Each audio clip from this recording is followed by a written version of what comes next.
ஃப்ரெண்ட்வுட்ஸ் நேயர்களுக்கு வணக்கம்.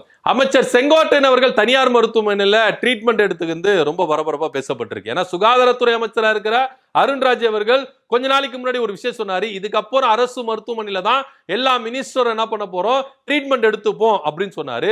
சொன்ன அடுத்த நாளே இருந்து என்ன பண்ணாருன்னா செங்கோட்டையன் அவர்கள் தனியார் மருத்துவமனையில ட்ரீட்மெண்ட் எடுத்தாரு. ஏன் சார் உங்க அமைச்சர் இப்படி சொல்லியிருக்கிறாரு, நீங்க போய் இப்படி எடுத்தீங்களா? அதுக்கு அவர் என்ன சொன்னாருங்க, அது எங்க உறவினர் மருத்துவமனைங்க, நான் போவேன், ஃப்ரீயா எனக்கு ட்ரீட்மெண்ட் இருக்கு, நான் ஃப்ரீயா எடுத்துப்பேன், நான் இங்கேயே தங்குவேன், என் இஷ்டத்துக்கு போன மாஸ்டர் செக்அப் எடுத்தங்க, நான் 8 மாசம் கிட்ட ஆயிருச்சு, நான் எடுக்கவே இல்லை, அதனால போய் எடுத்துக்கிட்டேன் அப்படின்னு அவர் சொன்னார். அவர் சொன்னதுல எந்த வித மாற்று கருத்து இல்லை. ஆனா உங்களுக்கு மட்டும்தான் அங்க ஃப்ரீயா இல்ல சாமானிய மக்கள் போனாலும் ஃப்ரீயா அப்படின்னு ஒரு கேள்வி இருக்குல்ல. அமைச்சர் போறதுனால நிறைய ஃபேவர் கொடுக்குறாங்களா அப்படின்ற ஒரு பெரிய கேள்வி இருக்கு.